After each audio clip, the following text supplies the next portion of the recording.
She stood in the doorway of our kitchen, holding her coffee like it was a shield. I just need some time to think. Not, I love you. Not, let's talk. Just that. My name is Adam Reese. 38. Structural engineer. Logical. Grounded. I don't overreact. I solve problems. That's what I've always done, on job sites, with clients, in life. But there was no blueprint for what my fiancée, Erin, had just said. We'd been together 5 years. Engaged for 9 months. The invitations were printed. The venue was booked. The house, ours for 2 years, was halfway through a kitchen renovation I'd done myself. And now, she needed space. To think. I didn't argue. Didn't panic. I nodded, walked upstairs, packed a small bag, and left. I went to my brother's cabin, 2 hours north, no questions asked. Told him I needed quiet. He left me alone. That was the deal. For 2 weeks, I didn't text her. Didn't call. Gave her the space she asked for.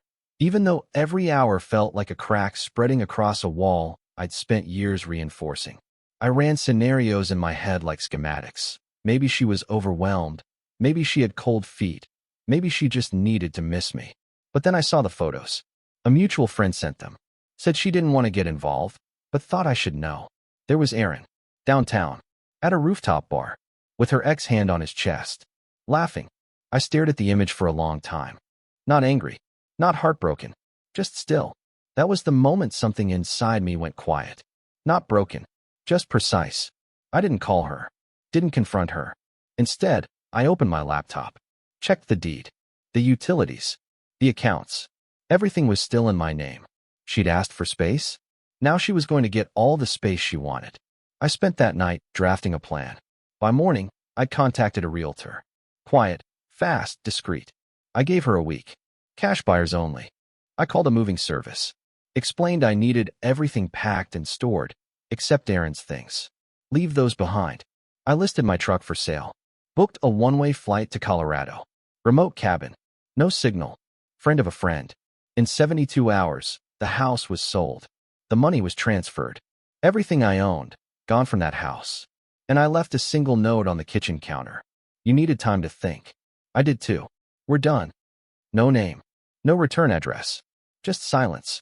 When she came home, everything was gone. And her shock? That made every second of it worth it. By the time Erin realized I was gone, I was already in Telluride. Small town. High elevation. No distractions. The kind of place where people respect silence and don't ask questions if you pay in cash, and keep to yourself. I rented a modest cabin outside town. 2 rooms. Stone fireplace. Enough distance from the world to finally breathe. I didn't block her number. Didn't delete her on social media. Just stopped engaging. Her first text came the day after the house sold. Adam, where are you? The house is empty. Call me. This isn't funny. I didn't respond. The second message was longer. Angrier. She said she was confused, that she thought we were just taking space, that this wasn't fair. Fair. She'd gone to drinks with her ex 2 weeks after asking for time. Maybe she thought I'd just sit quietly and wait for her to make up her mind. Maybe she thought I'd fight for her. But I'd already learned something important in that silence. If someone says they need time away from you, don't chase them. Let them go. And if they come back, it better not be with someone else's fingerprints on their heart. While she blew up my phone, I finished transferring my accounts. The house had sold fast, cash buyer from Austin, eager to relocate. I took a modest loss to move it quickly. Didn't care. The goal wasn't profit. It was freedom. I liquidated everything else. Furniture, tools, shared electronics, the engagement ring. I kept only what fit in 2 duffel bags.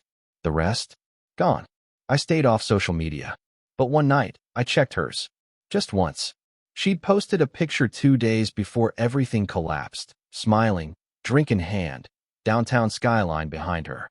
The ex was cropped out, but I recognized the place. Recognized the necklace too, gift from me. One she swore she'd never take off. I stared at that photo until the screen dimmed. Then I shut the laptop. The next morning, I hiked into the mountains. Didn't bring my phone, just a thermos and an old notebook. Sat by a frozen stream and wrote for the first time in months. Not about her. Not about me. Just words. Clean. Untouched. She texted again that night. I don't understand why you're doing this. That was the last message I read. Not because I didn't have more to say, but because silence was no longer my reaction. It was my decision. This wasn't heartbreak. This was strategy. In the fourth week of silence, Aaron's tone shifted. The messages slowed, then stopped altogether. No more anger. No more guilt-laced apologies. No desperate pleas or explanations. Just nothing. But it wasn't the kind of nothing that brings peace. It was the kind that coils in the air, waiting to strike. I knew how she operated. Erin hated loose ends. She needed to be understood, needed control of the narrative. When that slipped, she panicked. So when I didn't respond, she did what people like her always do.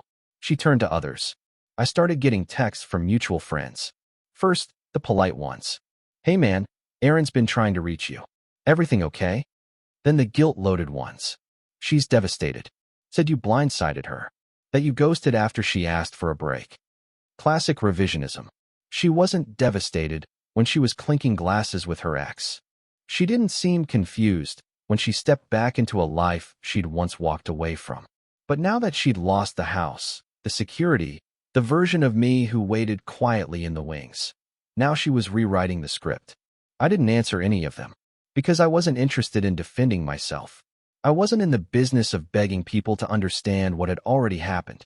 I'd taken the hit, processed the damage, made my move. Now it was her turn to live with the aftermath. I spent my mornings hiking, afternoons reading, evenings writing. Not about her, but about patterns. The things we ignore because they're quiet. The warning signs that don't shout. She didn't cheat, not in the traditional sense. But she'd already left the relationship the moment she asked for time. She just didn't have the courage to admit it. And I wasn't going to be the man who waited in limbo for someone else's clarity. One night, I got an email. No subject line. Just a sentence. You really left me nothing, Adam. I stared at the screen. Let the words sit there. That was her version of a final shot. Not I miss you. Not I'm sorry. Just resentment that I hadn't left her enough to rebuild from. She didn't want me back. She wanted the comfort I provided. The structure. The fallback plan. But I'd already dismantled that safety net. Silently. Methodically. Permanently. She said she needed space. So I gave her all of it. And I kept walking. Because I hadn't just left her behind. I'd left behind the man who tolerated indecision and called it love. By the second month, the cabin felt like home. No traffic. No voices. Just the sound of wind and water moving in ways that didn't ask for permission. My days had rhythm. Morning walks. Wood chopping. Coffee brewed slow on the stove. No schedules. No surprises. And for the first time in years, I stopped checking my phone. Not because I was trying to forget Erin. Because I didn't need to remember. I hadn't just walked away from a relationship. I'd walked away from a version of myself I didn't respect anymore. The man who overexplained. Who compromised too often. Who stayed when it was clear he should have gone. The man who mistook hesitation for loyalty. I thought back to that day. Her standing by the fridge, coffee in hand, saying she needed time. What she meant was, I need to feel something else. Maybe you. Maybe him.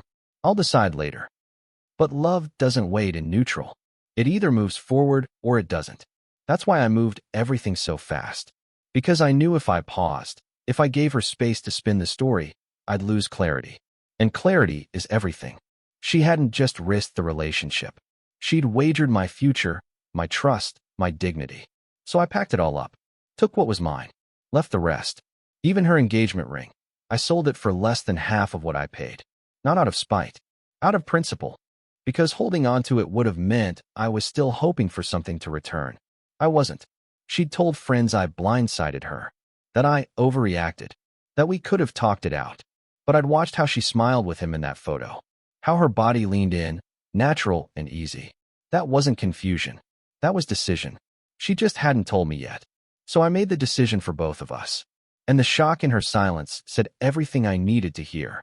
Back at the cabin, I cleared out a drawer I hadn't touched since I arrived. Inside was a box of old letters. Birthday cards. Notes Erin used to leave around the house. Little things that once meant something. I took them outside, built a fire, and fed each one to the flame. Not in anger. In release. I watched the paper curl, blacken, lift into ash. And I felt nothing but peace. Because some endings don't come with screaming or closure. Some just come with the quiet acceptance that you finally stopped waiting for someone to become who you needed them to be. By the time summer hit the valley, the last trace of Erin's voice had faded from my world. No texts, no calls, no more emails saying, "I didn't know what I wanted." She was quiet now, but it wasn't peace. It was distance dressed as silence. I knew that kind of quiet, the kind that waits for someone else to break it first, the kind that counts the hours until the other person gives in. She still thought this was a game of endurance. What she didn't understand was, my silence wasn't punishment. It was final. I hadn't just left her. I'd stripped her of the one thing she always relied on, my predictability. The man who always fixed things, always explained, always gave second chances. He was gone, and in his place was someone who didn't need the last word. I spent my days off the grid, built a makeshift workspace out back, took on contract engineering jobs, remote builds, off-site planning. Paid well. No meetings. No small talk. The money from the house sale sat untouched in a separate account. I wasn't in a rush to spend it.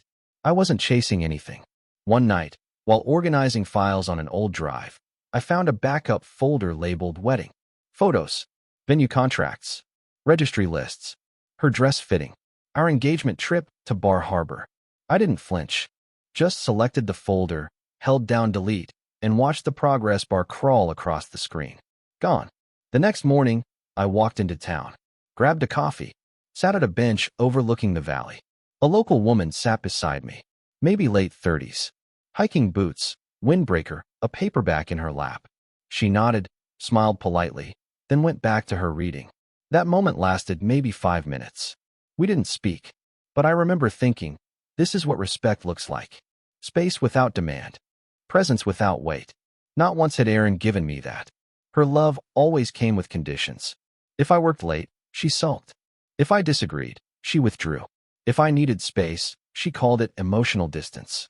But when she needed time, I gave it. And in that gap, she walked straight back into someone else's arms. That's when I realized. She never wanted partnership. She wanted options. And I was supposed to be the one who waited while she weighed her comfort against her curiosity. So I made a new rule for myself. No more being someone's placeholder. If you leave, I won't stop you. But don't expect me to stay frozen in place, waiting for you to decide I'm enough. Because when I move on, I do it completely. It came in mid-July. A cream envelope, hand-addressed in neat cursive. No return address, but I knew the handwriting. Inside, an invitation. Erin was getting married. Not to me. To him. Same man from the rooftop photo. The one she needed time to stop thinking about. The ceremony would be in early September. Out of state. Small vineyard, sunset vows, black tie optional. And at the bottom, written in her handwriting, a note. No hard feelings. Would be nice to see you there. I read it twice.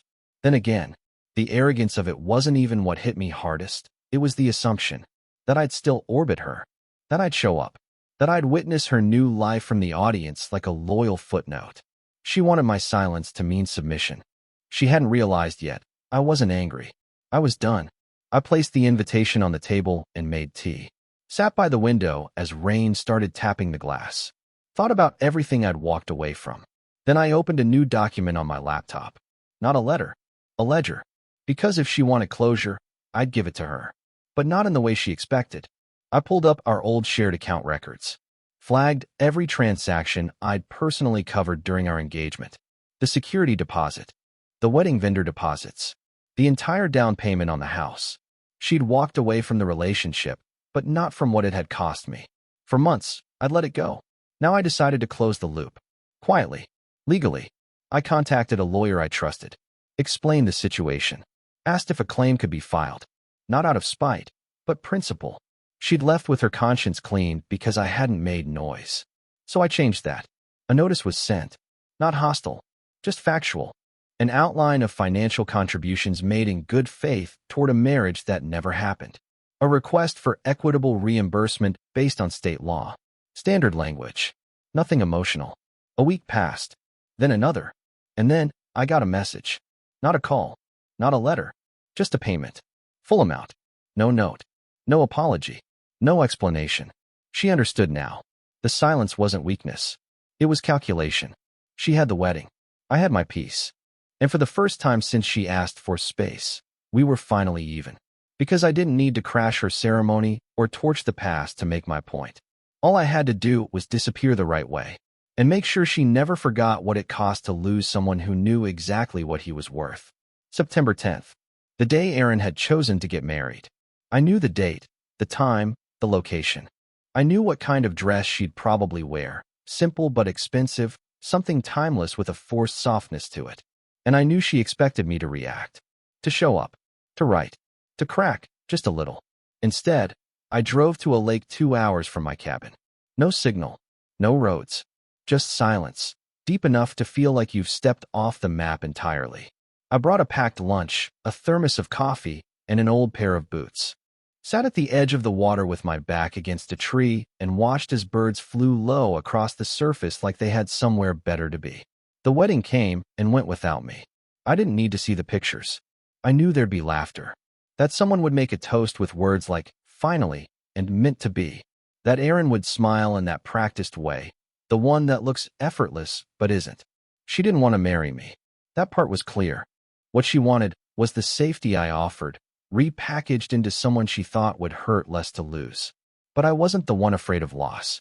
I'd lost everything once already. My trust, my expectations, my plans. And I came out sharper. I'd rebuilt, piece by quiet piece, until my life fit inside a cabin with no doorbell, no distractions, and no need to explain who I used to be. That afternoon by the lake, I wrote something down.